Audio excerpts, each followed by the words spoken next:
So So what's going on here? They're starting to question kids in the classroom, their and question, yes, the police officers are starting to interview students from the high school, and at some point, the some of the kids told the police that they might want to speak to me because I was quiet and to myself. So I guess the underlying theory is that people that are quiet or perceived as loners, because really that's all the kids knew me as in school, is the loner in high school. They don't know about my life after school that I've shared with our viewers here today. So I guess the thinking is that people to themselves commit heinous crimes. I guess that's the underlying theory of that. And so that's how I got onto the police radar. An additional thing is that I was a sentimental teenager, and this death really kind of shook me up. It was my first brush with death, so I had emotional reaction to that. But on the other, the police thought that that was suspicious, that you would really get emotional over someone that that you barely knew. So to them, they interpreted that as, this is some sort of outward sign that you're sorry for what you have done. So I want to say the counterbalance of that. At the same time, this really made everybody emotional to the point that free mental health training was offered to anyone in the city who wanted it for free. So those are things on the police radar that how I got on their radar. And then they got a psychological profile from the NYPD, which purported to have the psychological characteristics of the actual perpetrator. And I had the misfortune of matching that. And so you might say it was like a reinforcement factor. So for about 6 weeks, the police played this cat and mouse game with me, in which half the time they would speak to me as a suspect, and the other half the time they would talk to me like they needed my help to solve the crime. So they would say things like, kids won't talk freely around us, but they will around you. Let us know if you hear anything. Stop in from time to time. They'd ask me opinion questions and congratulate me that my opinions were correct. Prior to being a teenager, the career that I wanted to have when I grew up was actually to be a cop. And so this unexpected early opportunity to do this quasi-police work, along with my age, 16, was how they pulled the wool over my eyes as to the absurdity that a 16-year-old could help in a active homicide investigation. They did the good cop, bad cop routine, which involved one officer pretending to be my friend, the other one more aggressive. And in time, I began to look to the officer who was pretending to be my friend as a father figure in light of my father's absence. Wow.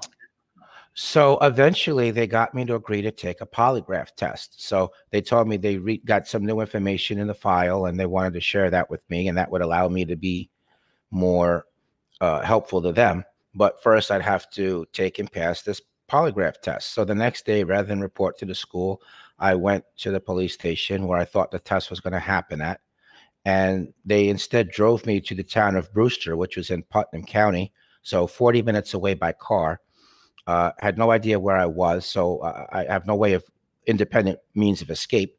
So I'm totally dependent on the police. My mother and grandmother think that I'm in school, so they don't call around looking for me. There's no attorney present. I'm not given anything to eat. They gave me the 4-page brochure, which explained how the polygraph worked, but it had a lot of big words in it that I didn't understand. But then I thought, well, I'm here to help the police, so what does it matter? Let's just get on with it. Then they put me in a small room and gave a polygraphist. Polygraphist, by the way, Daniel Stevens, who was a Putnam County Sheriff's investigator, and he was dressed like a civilian.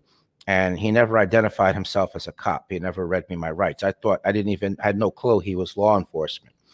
So he gave me countless cups of coffee, which seems pretty clear that the purpose of that's to get me wired up and nervous.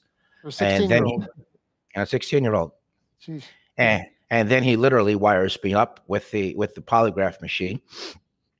And from there, he launches into his third-degree tactics. So he raised his voice at me. He invaded my personal space. He kept asking me the same questions over and over again, and he kept that up for 6.5 to 7 hours. Wow. And so towards the end, he made a statement. He said, "What do you mean you didn't do it? You just told me through the polygraph test result that you did. We just want you to verbally confirm it." So that really shot my fear through the roof. And then the cop who had been pretending to be my friend, he came in the room and told me that the other officers were going to harm me, that he'd been holding them off, but he couldn't do so any longer, that I had to help myself. Then he added, look, just tell them what they want to hear. They'll stop what they're doing. You could go home afterwards. You're not going to be arrested. Being young, naive, frightened, 16 years old, not thinking about the long term, just being concerned with my safety in the moment. I was in fear of my life. The fact that I didn't know where I was and no one else knew where I was either loomed very large in my mind. There was I was overwhelmed emotionally and psychologically. And then, he's given me this threat and he's given me this false promise. And so I decided to make up a story based upon the information which they had given me in the course of that interrogation and in the 6 weeks run up to it. By the time everything was said and done, I had collapsed on the floor into a fetal position, crying uncontrollably. And obviously I was arrested. I was charged with a murder and rape.